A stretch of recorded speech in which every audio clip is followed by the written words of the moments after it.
നമ്മുടെ വീടുകളിലൊക്കെ സ്ഥിരം തയ്യാറാക്കുന്ന സിമ്പിളായിട്ടുള്ള ഐറ്റമാണ് റവ ഉപ്മാവാണ് നമ്മൾ ചെയ്യാൻ പോകുന്നത്. ഏറ്റവും സിമ്പിളായിട്ടുള്ള മെത്തേഡിൽ നമുക്ക് എങ്ങനെയാണ് ഉപ്മാവ് തയ്യാറാക്കണമെന്ന് നോക്കാം. ഇതിനായിട്ട് നമ്മൾ 1 കപ്പ് റവയാണ് എടുത്തിരിക്കുന്നത്. വെളിച്ചെണ്ണയിലാണ് നമ്മളിപ്പോൾ ഉപ്മാവ് തയ്യാറാക്കുന്നത്. സൺഫ്ലവർ ഓയിലായാലും കുഴപ്പമില്ല. നമ്മൾ 3 ടേബിൾ സ്പൂൺ വെളിച്ചെണ്ണ ഇതിലേക്ക് ഒഴിച്ചു കൊടുക്കുന്നുണ്ട്. അത് ചൂടായി വരുമ്പോൾ അതിലേക്ക് നമ്മൾ 1/2 ടേബിൾ സ്പൂണോളം കടുക് ഇട്ട് പൊട്ടിക്കുന്നുണ്ട്. ഈ സമയത്ത് വേണമെങ്കിൽ നമുക്ക് കാഷ്നട്ടോ കിസ്മിസോ ഒക്കെ വേണമെങ്കിൽ ഇട്ട് കൊടുക്കാം. അപ്പോൾ കുട്ടികൾക്ക് കൊടുക്കുമ്പോൾ നല്ല ഭംഗിയായിട്ട് തന്നെ ഇരിക്കും. അല്ലാന്നുണ്ടെങ്കിൽ നമ്മൾ അവസാനം താളിപ്പായിട്ട് കുറച്ച് നെയ്യിൽ കാഷ്നട്ടും കിസ്മിസും താളിച്ചതിൻ്റെ മുകളിൽ ഇട്ട് കൊടുത്താൽ കുറച്ചുകൂടി ഭംഗിയായിട്ട് ഇത് കിട്ടും. ഒരു 1/2 ടേബിൾ സ്പൂണോളം പരിപ്പ് ഇട്ട് കൊടുക്കുന്നുണ്ട്. അതിന് പകരം വേണമെങ്കിൽ ഉഴുന്നുപരിപ്പ് ഇട്ട് കൊടുത്ത് നമുക്ക് ചെയ്യാം. നമുക്ക് ഇഷ്ടമുള്ള ഡ്രൈ ആയിട്ടുള്ള എന്ത് ദാല് വേണമെങ്കിൽ നമ്മൾ ഇട്ട് കൊടുക്കാം. അപ്പോൾ നമുക്ക് അടിക്കുമ്പോൾ നല്ലൊരു ഫീൽ നമുക്കിതിൽ കിട്ടും. ഈ ഒരു സമയത്ത് നമ്മൾ കറിവേപ്പിലയും ഉണക്കമുളക് ഇട്ട് കൊടുത്തു. സ്റ്റെപ്പ് ബൈ സ്റ്റെപ്പായിട്ട് നമ്മൾ ഇട്ട് കൊടുക്കുക. അതിലേക്ക് നമ്മൾ ഇഞ്ചി ചോപ്പ് ചെയ്തത് ഒരു 1/2 ടേബിൾ സ്പൂൺ, പച്ചമുളക് ഒരു 2 എണ്ണം ചോപ്പ് ചെയ്ത് നമ്മൾ ഇട്ട് കൊടുത്തു. അതിലേക്ക് സവാള ഒരു മീഡിയം വലിപ്പമുള്ളത് ഫൈനായിട്ട് ചോപ്പ് ചെയ്ത് ഇട്ട് കൊടുത്തു. ഇതേപോലെ സ്റ്റെപ്പായിട്ട് തന്നെ നമ്മൾ ഇട്ട് കൊടുക്കാൻ ശ്രദ്ധിക്കുക. ഇനി നമ്മളിതിലേക്ക് ഒരു ചെറിയ പീസ് ക്യാരറ്റിൻ്റെ പകുതി ഭാഗം നമ്മൾ ഇതിലേക്ക് എടുത്തിരിക്കുന്നത്. ക്യാരറ്റ് മാത്രമാണ് വെജിറ്റബിൾ ഇട്ടിട്ടുള്ളൂ. ഇതിൽ നമുക്ക് ഗ്രീൻ പീസ്, നമുക്ക് ഇഷ്ടമുള്ള വെജിറ്റബിൾ ബീൻസിൻ്റെ ഒക്കെ ഇതിട്ടാൽ കുറച്ചും കൂടി കളർഫുള്ളായിട്ട് നമുക്ക് കിട്ടും. ഈ സമയത്ത് നമ്മൾ ഉപ്പിട്ട് കൊടുത്ത് നല്ല രീതിയിൽ സവാളയും ക്യാരറ്റൊക്കെ സോട്ട് ചെയ്തെടുക്കുകയാണ്.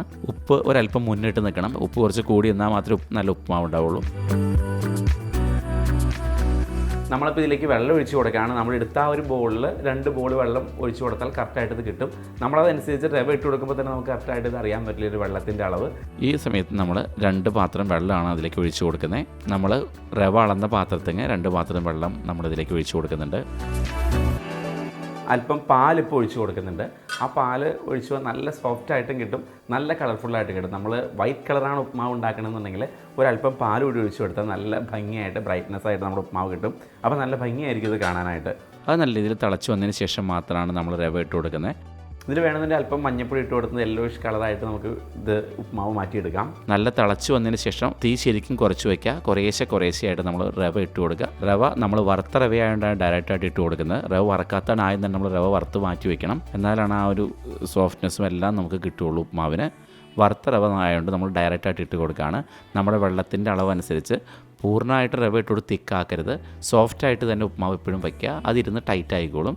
ഈ ഒരു പരുവത്തിൽ നമ്മൾ റവ ഇട്ട് നിർത്താണ്. അത് ശരിക്കും വെള്ളം പറ്റിയിട്ടില്ല. നമ്മളൊരു 2 മിനിറ്റ് ഈ ഒരു പരുവത്തിൽ കുക്ക് ചെയ്യുന്നുണ്ട്. അപ്പോൾ റവ പൂർണ്ണമായിട്ടും കുക്കാവും. ഈ ഒരു പരുവത്തിൽ നമ്മൾ പൂർണ്ണമായിട്ട് നമ്മുടെ അടുപ്പ് ഓഫ് ചെയ്യുക. ഇപ്പോൾ നല്ല സോഫ്റ്റുള്ള ഉപ്മാവ് റെഡിയായി. ഗാർണിഷിനായിട്ട് നമ്മൾ മല്ലിയില ഇട്ട് കൊടുക്കുന്നുണ്ട്. അത് ഓപ്ഷണലാണ്. നമ്മൾ ഉപ്മാവിൽ ഗാർണിഷിനായിട്ട് കുറച്ച് തേങ്ങ ഇട്ട് കൊടുക്കുന്നുണ്ട്. അത് ഓപ്ഷണലാണ്. നമുക്ക് വേണമെന്നുണ്ടെങ്കിൽ ഇട്ട് കൊടുത്താൽ നമ്മൾ പച്ച തേങ്ങയാണ് ഇതിൽ ഇട്ട് കൊടുക്കുന്നത്. ഇത് നമുക്ക് പപ്പടത്തിൻ്റെ കൂടെ കഴിക്കാൻ പറ്റുന്ന നല്ലൊരു പരുവാണ് ഇപ്പോൾ ഉപ്മാവ്. കറക്റ്റ് ഉപ്പായിട്ട് നല്ലൊരു സംഭവമാണ് നമുക്ക് കിട്ടിയത്. നല്ല സോഫ്റ്റാണ് ഉപ്മാവ്. അപ്പോൾ ഇത് കറി ഇല്ലാതെ പോലെ നമുക്കിത് കഴിക്കാൻ പറ്റും. ഞാൻ അത്രയും സിമ്പിളായിട്ട് നമ്മൾ എടുത്തേക്കണേ. കുറച്ചൊക്കെ ഡ്രൈ ആക്കിയാൽ നമുക്ക് ഇതേപോലെ കഴിക്കാൻ പറ്റില്ല. അപ്പോൾ നമ്മുടെ ചാനൽ ഇഷ്ടപ്പെടുകയാണെങ്കിൽ എല്ലാവരും സബ്സ്ക്രൈബ് ചെയ്യുക.